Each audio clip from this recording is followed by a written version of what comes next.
and welcome. This is one of my first instructional videos for my 4th and 5th grade band, and this is for saxophones. And we just want to review some basics. And this is for Liam and for Cooper. I want to review a few basics for you guys on saxophone. Once again, making sure that you've put your reed on correctly. And again, the reed placement is really important.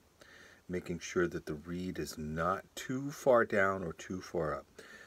You should be able to see a little of the black, and from this side see a little of the white. Alrighty? And making sure your ligature is on correctly as well. We wet the reed. I think you guys know that.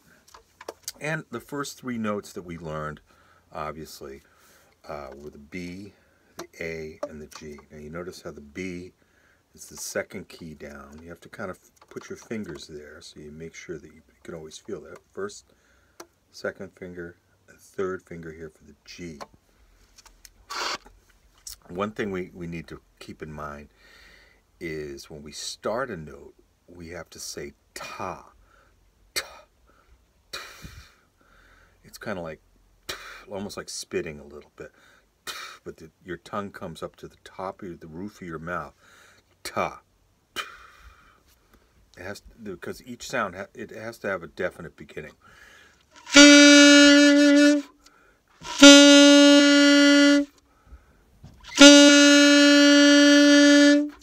So we should be doing that, not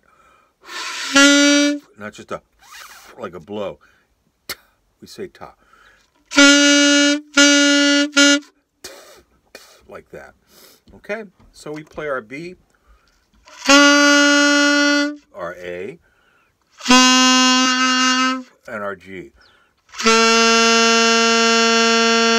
Those are the first 3 notes that we learned. First finger, second finger, third finger. And then we've also learned C, which is in the middle. That's the middle finger right here. The second finger alone. And then D, which is 1, 2, 3. 1, 2, 3, and the octave key in the back. The thing about the octave key is you want to use it like a toggle. You don't want to move your thumb back and forth on it. You just use it as a toggle. This thing in the back is the thumb rest, but you're just going to put your thumb there and toggle that octave key when you get up to the D.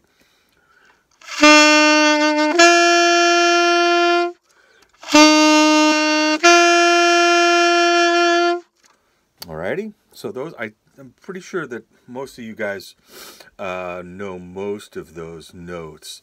Our other note that we had learned was the E, which was 2 fingers, 1, 2, 3, and the octave key. Alright, so now we know G, low G.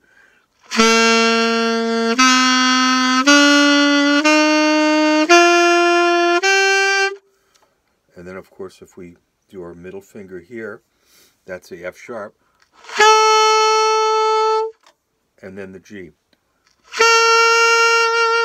which is 1, 2, 3, and the octave key. That's the high G. Alrighty. So those are some basics that you should be able to do. Try that this week. Try using that this week and making sure that you're able to get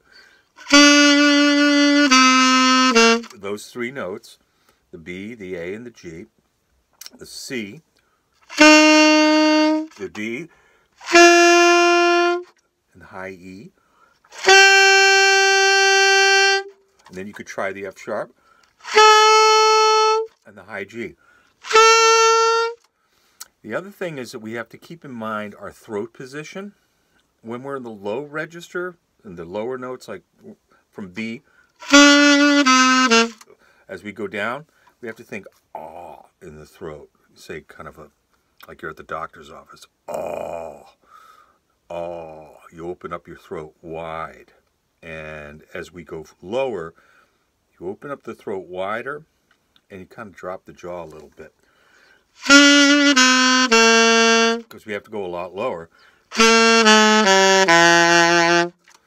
And the lower we go, the wider the throat gets. When we're on the C, it's still an ah, and then when we go to the D, we think more of an E sound. E in the throat. And we lift a little on the bottom here.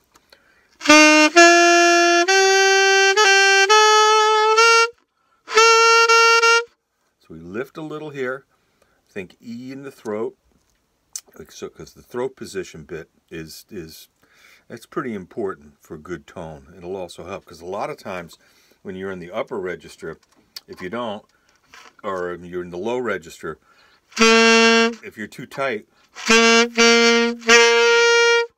you could still get the upper octave without even touching the octave key. So you've got to be careful about that. All right? So this week I want you guys to make sure that you're able to play those notes. Put your saxophone together and take it out of the case. That's the hardest part. And play. Make sure you're able to play those: the B, the A, and the G, the C, the D, and the E. Make sure we can get those notes. Watch the articulation. Make sure you're saying ta for each of the notes. Try that. You could just try it on a B.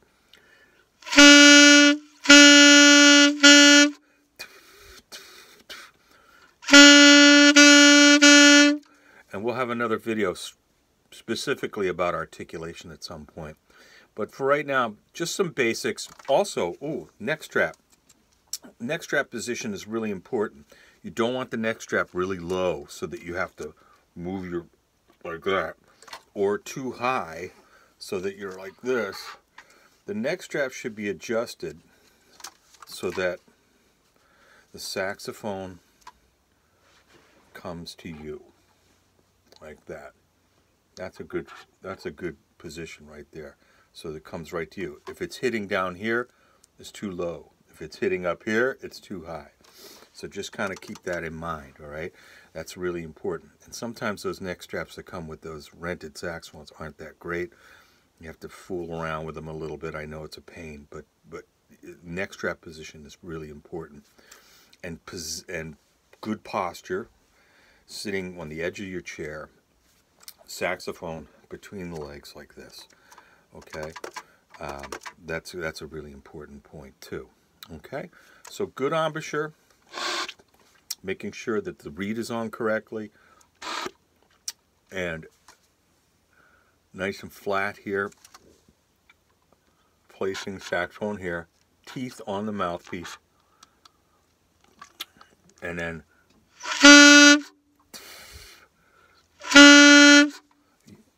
corners of the mouth back like this. They call it the band face, like if somebody put something stinky in your face and you go ooh like that. That's band face. That's corners go back like this, and that makes the seal. Okay, so try that. That's a C. Okay, C, D, and E. Make sure you can get those. We're going to do another video about Frere Jacques, which is one of our tunes that we're going to do. Alrighty?